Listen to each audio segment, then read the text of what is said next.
नमस्कार दोस्तों। आज की वीडियो में हम एस्टेट 2026 के तीनों लेवल पीआरटी, टीजीटी और पीजीटी इनके चाइल्ड डेवलपमेंट यानी कि पेडागोजी के 30 मोस्ट इम्पोर्टेंट क्वेश्चन करेंगे।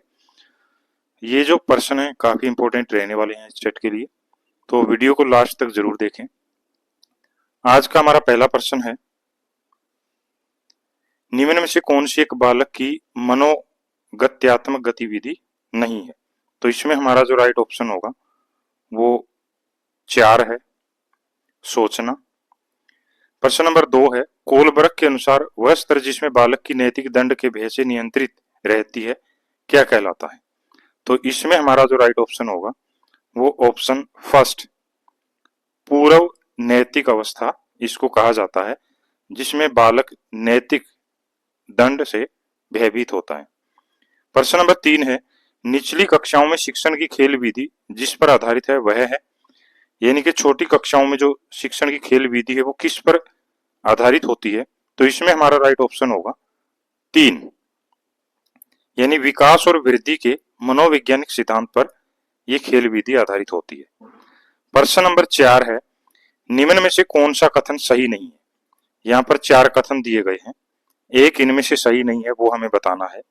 तो इसमें हमारा जो राइट ऑप्शन होगा वो है ऑप्शन फर्स्ट, विकास और वृद्धि एक दूसरे के पर्यायवाची हैं। ये कथन सही नहीं है। बाकी जो तीनों कथन हैं, दूसरा विकास एक सतत प्रक्रिया, ये बिल्कुल सही है। वृद्धि विकास का एक भाग है, ये भी सही है।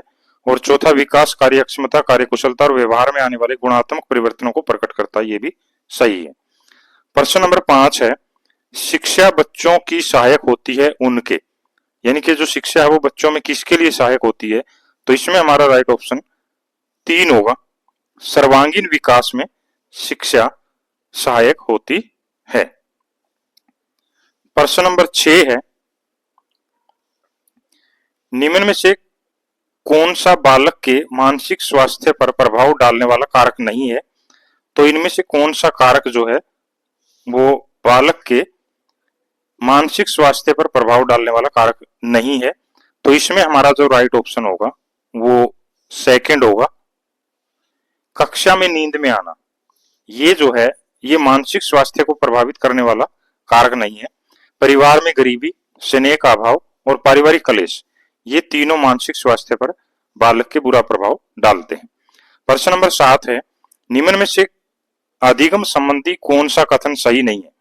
4 कथन है, तो अधिगम से संबंधित कौन सा कथन इनमें सही नहीं है? तो इसमें हमारा जो राइट ऑप्शन होगा वो सेकंड होगा, परिपक्वता का इससे कोई संबंध नहीं है, ये बिल्कुल गलत है। जो परिपक्वता है वो अधिगम से संबंधित होती है। प्रश्न नंबर 8 है, निम्न में से कौन सी नैतिक आदत नहीं है? यहाँ पर 4 आदतें दी गई हैं, तो नैतिक आदत इनमें से कौन सी नहीं है वो हमें बताना है। तो इसमें हमारा राइट ऑप्शन होगा ऑप्शन 3, सही उच्चारण करना ये कोई नैतिक आदत का उदाहरण नहीं है। सत्य बोलना, सहानुभूति दिखाना, जीवों पर दया दिखाना, ये सभी नैतिक आदत के उदाहरण हैं।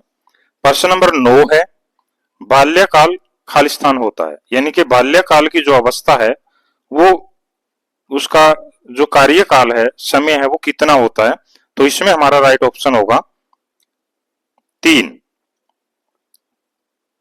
प्रश्न नंबर 9 का 3 है, 6ठे वर्ष से लेकर 12 वर्ष की आयु तक जो है ये बाल्यकाल की अवस्था है। प्रश्न नंबर 10 है, पियाजे के संज्ञानात्मक विकास के 4 चरणों में कौन सा इनमें शामिल नहीं है? तो इसमें हमारा जो राइट ऑप्शन होगा वो 3 है, उत्तर संक्रियात्मक अवस्था जो है इसका संबंध पियाजे के विकास जो सिद्धांत है उसके चरणों से नहीं है। प्रश्न नंबर 11 है,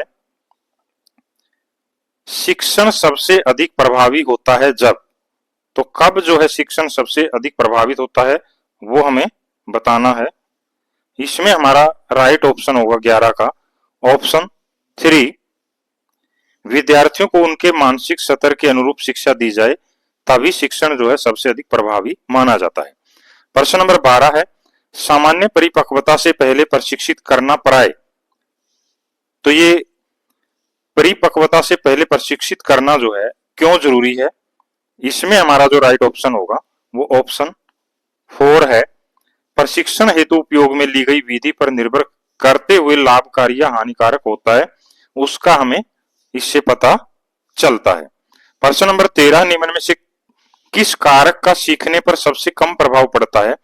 तो इनमें से कौन सा कारक ऐसा है जो सीखने में सहायक नहीं है या उसका प्रभाव नहीं पड़ता?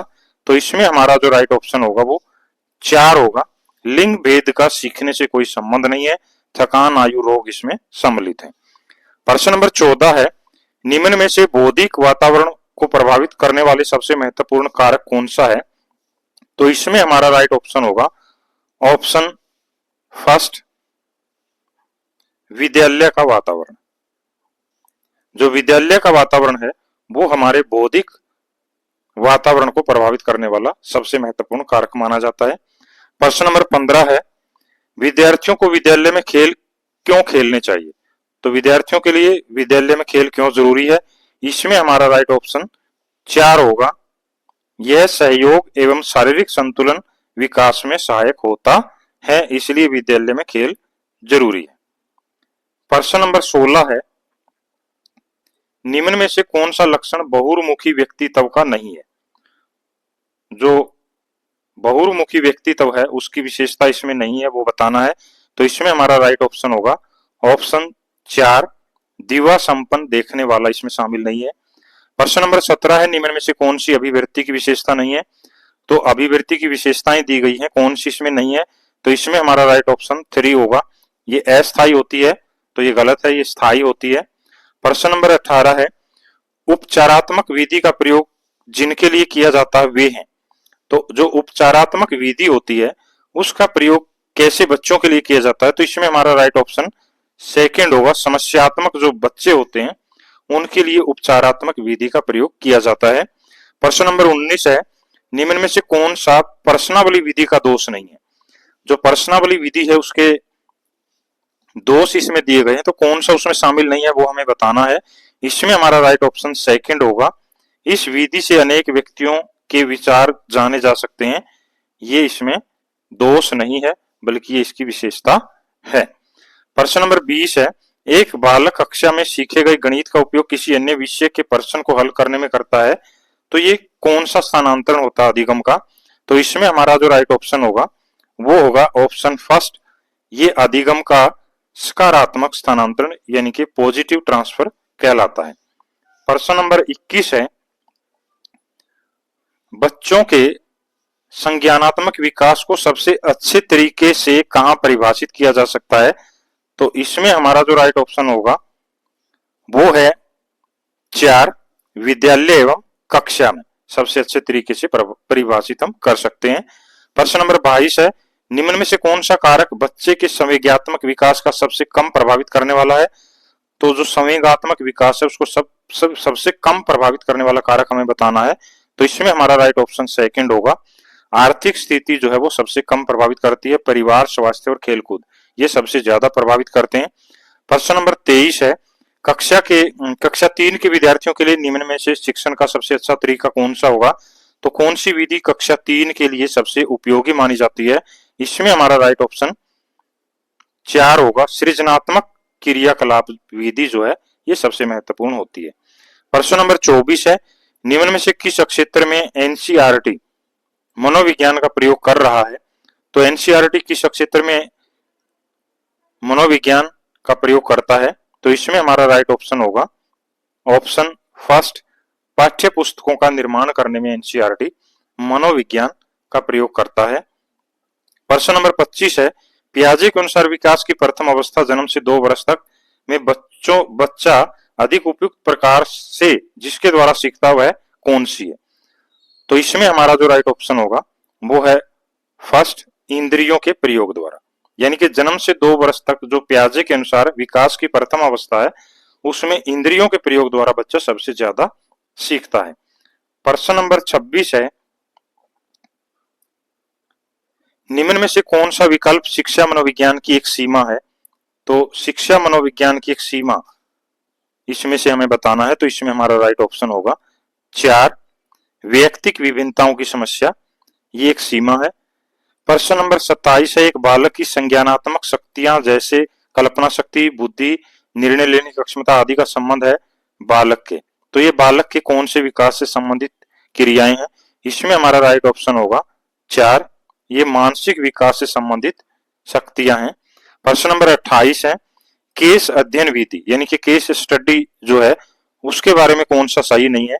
इसमें हमारा राइट ऑप्शन होगा 3, थर्ड ऑप्शन, ये सरल और सस्ती होती है, ये सही नहीं है। प्रश्न नंबर 29 है, बुद्धि लब्धि संबंधी विभिन्नताओं में कौन सम्मिलित नहीं है? तो बुद्धि लब्धि की जो विभिन्नताएं होती हैं उसमें कौन सा कारक इनमें से शामिल नहीं है? इसमें हमारा राइट ऑप्शन होगा 3, कला में रुचि जो है इसमें शामिल नहीं है। औसत बुद्धिमान, बुद्धिमान और मंद बुद्धि, ये बुद्धि लब्धि संबंधी विभिन्नताओं के उदाहरण हैं। प्रश्न नंबर 30 और आज का अंतिम प्रश्न दोस्तों, इसी तरह के एस्टेट 2026 के लिए महत्वपूर्ण चाइल्ड डेवलपमेंट और पेडागोजी के प्रश्न जो है पाने के लिए आप वीडियो को लाइक जरूर करें, और पेपर से पहले ऐसी 3-4 वीडियो और आएंगी जिनमें काफी मोस्ट इंपोर्टेंट प्रश्न शामिल किए जाएंगे, इनको आप एक बार जरूर देखें। प्रश्न नंबर 30 है, निम्न में से कौन सा विकल्प अधिगम से के संबंध में सही नहीं है? तो अधिगम से संबंधित जो कथन है वो सही नहीं है, वो हमें बताना है। तो इसमें हमारा राइट ऑप्शन होगा सेकंड, अधिगम सिर्फ ज्ञान प्राप्ति है, ये गलत है। बाकी जो 3 ऑप्शन है वो बिल्कुल सही है। धन्यवाद।